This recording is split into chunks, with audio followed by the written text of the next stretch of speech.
إن الحمد لله نحمده ونستعينه ونستغفره ونعوذ بالله من شرور أنفسنا ومن سيئات أعمالنا من يهده الله فلا مضل له ومن يضلل فلا هادي له أشهد أن لا إله إلا الله وحده لا شريك له وأشهد أن محمدا عبده ورسوله صلوات الله وسلامه عليه أما بعد يا أيها الذين آمنوا اتقوا الله حق تقاته ولا تموتن إلا وأنتم مسلمون يا أيها الناس اتقوا ربكم الذي خلقكم من نفس واحدة وخلق منها زوجها وبث منهما رجالا كثيرا ونساء واتقوا الله الذي تساءلون به والأرحام إن الله كان عليكم رقيبا يا أيها الذين آمنوا اتقوا الله وقولوا قولا سديدا يصلح لكم أعمالكم ويغفر لكم ذنوبكم ومن يطع الله ورسوله فقد فاز فوزا عظيما أما بعد فإن أصدق الحديث كتاب الله وأحسن الهدي هدي محمد صلى الله عليه وسلم وشر الأمور محدثاتها وكل محدثة بدعة وكل بدعة ضلالة وكل ضلالة في النار ثم أما بعد الحمد لله على نعمة الإسلام والسنة. All praise and thanks belong to Allah for guiding us to Islam and for guiding us to the Sunnah. قال الله سبحانه وتعالى في كتابه الكريم إنما المؤمنون إخوة فأصلحوا بين أخويكم واتقوا الله لعلكم ترحمون. Allah subhanahu wa ta'ala, he says what translated means, verily the believers, they are none but brothers one to another. So rectify between your brothers and fear Allah so that you may attain mercy. Ya ibadallah. The concept of group solidarity is a very important concept in the deen of al-Islam. If any community wants to be successful, then there has to be a level of group solidarity between that community. Communities will never be successful if they are plagued with infighting, division, strife, and the like. So as Muslims, we need to really seriously contemplate over this. Allah subhanahu wa ta'ala, he tells us that we are brothers and that we have a brotherhood inside of the deen. And right there, then this shows you that which will bind us together. And that is the deen, that we come together due to the religion. This is explained in Allah Ta'ala's statement, وَاعْتَصِمُوا بِحَبْلِ اللَّهِ جَمِيعًا وَلَا تَفَرَّقُوا. Allah Ta'ala, he says, and come all of you together upon the rope of Allah. All of you come together upon the rope of Allah and do not separate, do not divide. So here, Allah subhanahu wa ta'ala, he makes it abundantly clear what we are to unify upon. We don't come together because we are all from the same land. We don't come together because we all look the same.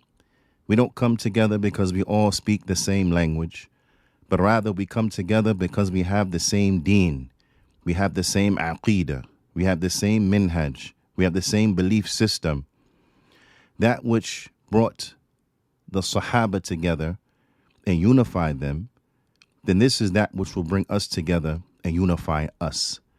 And that which did not bring them together, nor was it a key component or a component to begin with in their unity, then you will find that these things, likewise for us, then they will not be components of our unity.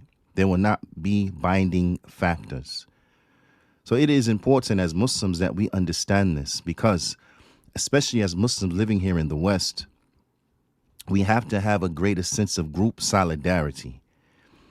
Now, it is not my intention to come and to talk about in this sitting the ways in which we will implement this. That is not my intention. But my intention is to highlight the fact of its importance, that it is important for us to come together. And the reason that I take this approach in this particular class are twofold. One, we operate as if we do not see the importance of this concept of unity and having solidarity amongst the Muslims. We operate as if we are looking for the slightest provocation to justify disunity, to justify discord, to justify rancor, so on and so forth, boycotting and the like. And this is an unfortunate trend that, although it may be more prevalent in certain communities as than in others, it is still something that generally has crippled the Muslims. So from that standpoint, it is important that we are reminded of the importance of unity and its effect upon society as a whole.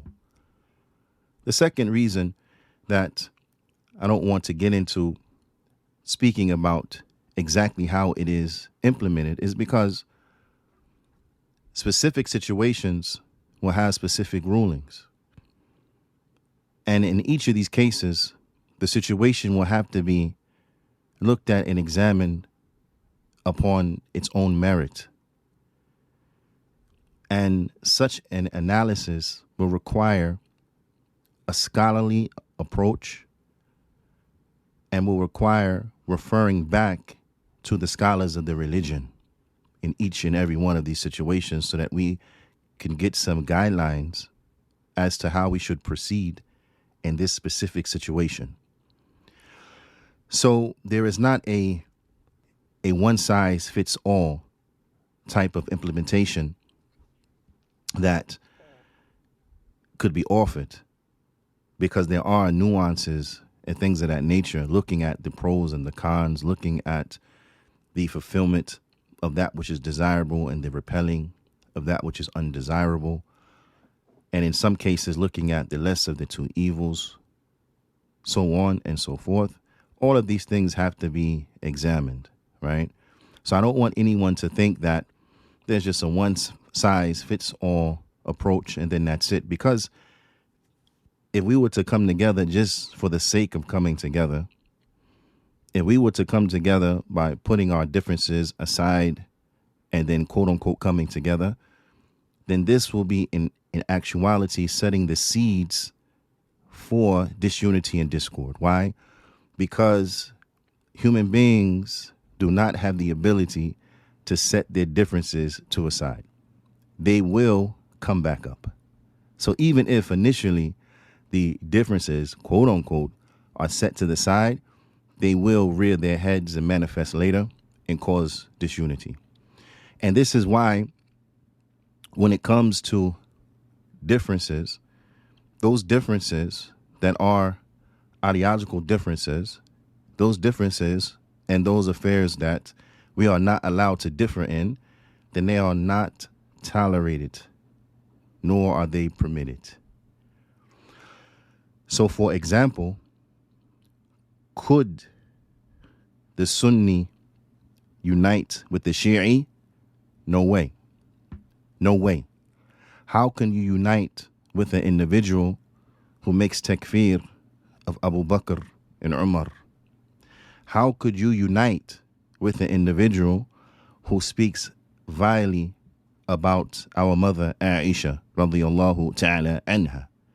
There is no uniting with the likes of these individuals, period. Another example, could the Sunni unite with the Khariji? Could the Sunni come together and unite with a member of Al-Qaeda or Al-Shabaab or ISIS, Daesh? Could we unite with the likes of these individuals, these Khawarij? Then the answer is no, never. Never can we unite with the likes of these individuals. These individuals, as the Prophet ﷺ described them, that they are Kilab nar, the dogs of the hellfire.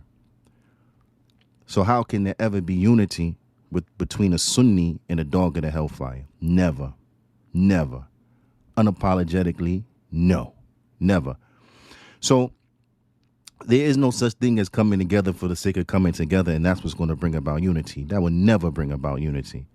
The only thing that will bring about unity is uniting upon the book and the sunnah, upon the understanding of the salaf of this ummah. That's the only thing that'll bring unity. Because that is the habl of Allah, uniting upon the Quran, uniting upon the sunnah as properly understood. And how do we know its proper understanding? Because this was the understanding of the Sahaba that was taught to them by the Prophet sallallahu alaihi wasallam. This is the only thing that will bring about unity, period. Okay? So because of what was aforementioned, it is not my intention here to come and speak about the manner of implementation of group solidarity as if to give a one-size-fits-all solution and answer. No, because I understand there's too many aspects, it's too dynamic for that. But the general concept of what will unite us is that we come together upon the book and the sunnah as understood by the Sahaba. Okay? The aspect I want to look at is all of those individuals who claim to have this way. All of those individuals who profess that this is their methodology and what they are upon. Then the question becomes, how come we don't see a greater degree of unity? Now, there are a lot of answers as relates to this, and it's not the intention to come here and to speak about that. But it is to spark the mind, bithnillahi ta'ala, and to give food for thought for those individuals who they are professing that this is their methodology. Okay? Group solidarity and unity, this is what we are called to as Muslims. This is what we are called to as Muslims. And we understand that there are situations and that there are individuals and groups who we will never unite with, as in the aforementioned two examples of the Shia and the Khawarij. There's no uniting with the Shi'i and there's no uniting with the Khariji. Now, وَقِسْ عَلَى ذَلِكَ, and utilize that as a frame of reference, and you can bring in other names into that, insert, and so on and so forth. Now, so there are certain groups, you will never have unity with them, period. Okay? But we're speaking about now is that origin amongst the Muslims, amongst those who profess to be upon the same methodology of the book and the sunnah, upon the understanding of the salaf of this ummah, and how having group solidarity amongst this demographic of the society, how that will bring about good and how that will bring about success and prosperity. The Prophet sallallahu alaihi wasallam, he said, "Inna al-mu'min lil-mu'min kal-bunyan yashuddu ba'duhu ba'da." That verily the believer to the believer is like a structure, is like a wall. Yashuddu ba'duhu ba'da. It reinforces itself. One part helps to support the other. وَشَبَّكَ أَصَابِعَهُ, and the Prophet sallallahu alaihi wasallam, he put his hands together, as it comes in the hadith of Abu Musa al-Ash'ari, فيما رواه البخاري. So the believer is supposed to be one who they support the other believer. Now, and this is our methodology.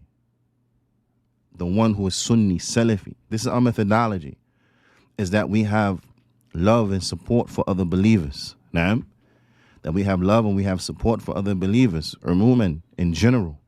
Anyone who fits that bill, who fits that description, then we have love and support for them. We have an alliance for them because they are believers. Okay? Some portions of it reinforcing and supporting other portions. The Prophet ﷺ, in this hadith, he described to us the origin of which the community is supposed to be built upon, the origin of which the society is supposed to be built upon. Now, is that the Islamic society, it has to be built upon this strong foundation. This foundation of what? Of brotherhood. Now, this is in general, okay? But again, specifically those who are claiming that they are upon the Sunnah, I want you to reflect. I want you to reflect. Because Ahlul Sunnah, the people of the Sunnah, they are the most knowledgeable of the people about the Sunnah. And they are the most merciful of the Muslims to the Muslims. So I want you to reflect, because undoubtedly we're supposed to understand this better. We're supposed to have a better understanding of this concept. Okay? Ala kulli hal, as the ulama, they mention that Allah subhanahu wa ta'ala in his noble book, he explains this to us and he informs us of this reality. فَقَدْ أَخْبَرَ اللَّهُ تَعَالَى فِي كِتَابِهِ الْكَرِيمِ أَنَّ الْمُؤْمِنِينَ إِخْوَةٌ فِي الدِّينِ. That Allah subhanahu wa ta'ala, he has informed us in his noble book that the believers, then they are brothers in the deen. The believers, they are brothers in the deen. So those social ills and those flaws in one's character, those character flaws, such as enmity, hiqd, wal-bughd, such as hatred and malice that one will have for another believer, then this has to be done away with. Why? Because this will erode that group of, or that concept of group solidarity. It will erode that. It will erode our unity. Likewise, that which is necessitated by this brotherhood is that what? Is that we have to have love and compassion for one another. Now, we have to have love and compassion for one another. Al-muhabba fima baynana. That we have to have love between us. But tanasur, and we have to help and aid and assist one another. Now, all of this is required to have brotherhood. All of this is required to strengthen our group solidarity. So group solidarity, the establishment of brotherhood, is something that is tremendously important. Now, I want you to reflect upon those communities who claim to be upon the Sunnah. Now, those communities who profess to be upon the Sunnah. And when I say claim to be upon the Sunnah, I'm not trying to hint or imply that there are some of the communities that are not upon the Sunnah. I'm not saying that. I'm saying that putting the light upon those who profess the Sunnah, then undoubtedly you're going to be held to a higher standard. Those individuals who say that they are the people of the Sunnah, then undoubtedly you're going to be held to a higher standard. Now, so we have to raise the bar, or we have to rise to meet that standard that is required if we truly, in fact, want to be successful. So I just want you to think about that. Those communities who say they're upon Sunnah, look at this concept and how well it has been or has not been implemented, and reflect. If this concept is implemented properly and correctly, what kind of success do you imagine we will see within our communities? Again, this is just food for thought. And I want everyone to seriously think about this amongst themselves. This is just food for thought. I want everyone to think about this amongst ourselves. In the past few decades or what have you, if we were 100% on point in our assessment of who we are and how we move? Will we have seen what we have seen? Or should we have expected more? These are answers I leave for you to answer amongst yourselves, bithnillahi ta'ala. Ala kulli hal, Ibn Khaldun, in his Muqaddimah, he brings up a concept of group solidarity. In his terminology, he terms it as asabiyya. It is not, he did not mean by it the asabiyya that we understand in modern terminology or outside this context when we hear asabiyya. He didn't intend it like this. But what he speaks about is a group solidarity. Okay? This is explained, and this is a core concept as he wrote as relates to the rise and decline of civilizations. That when you have group solidarity, that the Muslims having unity, when this is there, and the Muslims are on the same page, for lack of a better term, then this lends to the rise of those said societies and the like, right? But when you find that this concept, that the unity starts to break down and they start to lose the concept of group solidarity and they start to have infighting amongst themselves, fractions and splitting amongst themselves, then this lends to the decline of the civilizations. Because you have to remember, Ibn Khaldun, he wrote from the aspect of analyzing history. It wasn't his intention just to speak about history, but it was more to look at it from a sociological standpoint. What led to the success of these nations and what led to the downfall?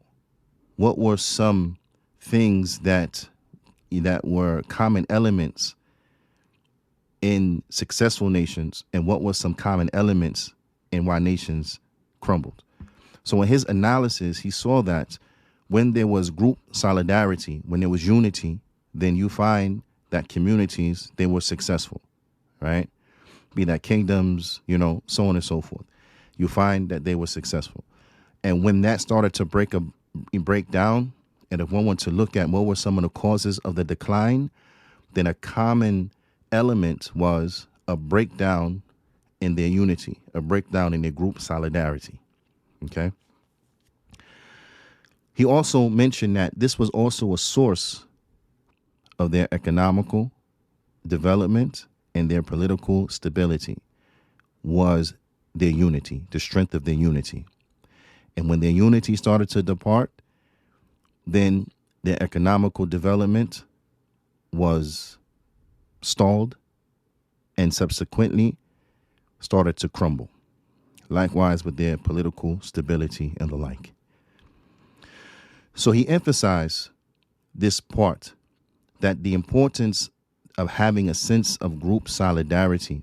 Now, and we understand our group solidarity is based upon our deen, is based upon our aqidah and our minhaj. We understand this, okay? But in any event, he emphasized the importance of this sense of solidarity that as groups, meaning here the Muslims, we ought to have, okay? And when I mean the Muslims, I don't mean the black Muslims, have this sense of identity, but not the white Muslims. I don't mean the Arab and not the Indo-Pakistani. No, all of the Muslims, whether they black, white, Arab, Indo-Pak, Latin, whatever the case is. Muslim, that's it. That we have to be together. And he writes that this state of solidarity, it makes individuals identify with the group to the sense that they subordinate their own personalities and interests for the sake of the group interests.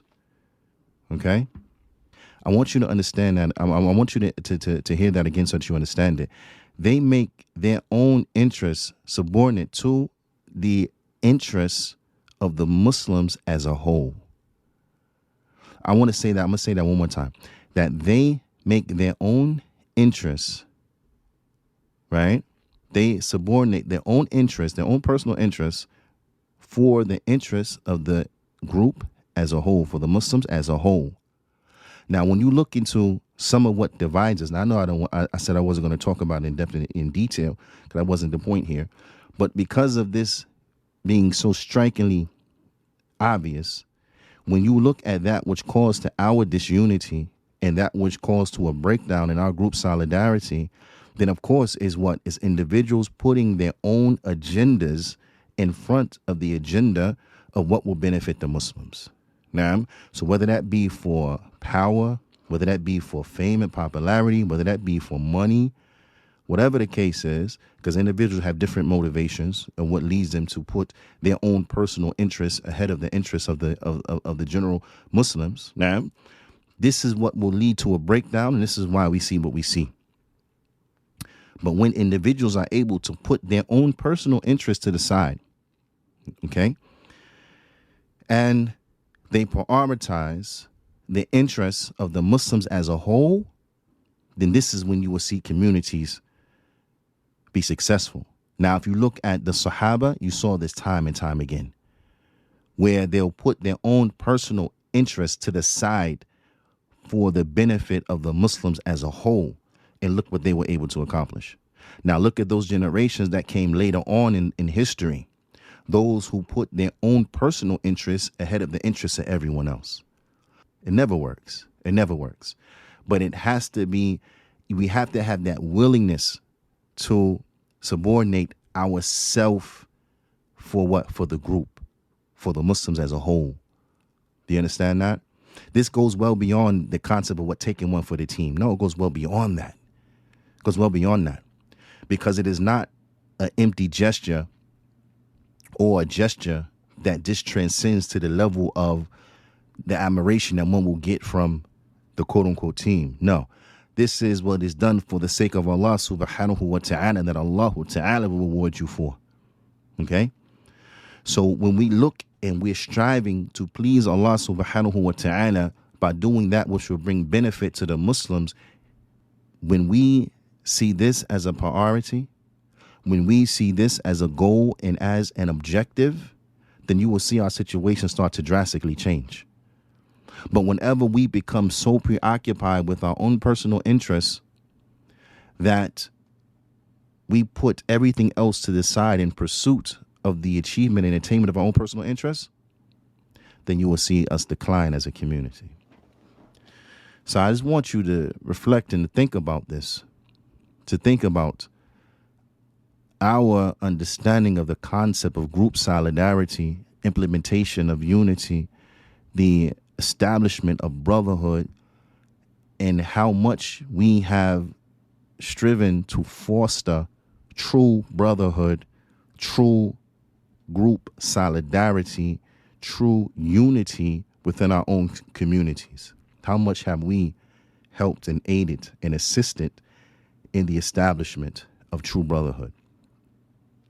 And at the same time, it is important for us to reflect on our role against unity, our role in things that we have done that have helped to foster disunity and a breakdown of the cohesion of our group solidarity. It's important that we look at both. How much have we contributed to our downfall, and what have we done that contributes to our rise, so that we know what to increase and what to cut out and or minimize. So this is just some food for thought, Bithmillahi ta'ala, and some things that I wanted to share with you all today as relates to this concept, so that we could move forward by being better and doing better. نكتفي بهذا القدر، وصلى الله وسلم على نبينا محمد وعلى آله وصحبه أجمعين وجزاكم الله خيرا.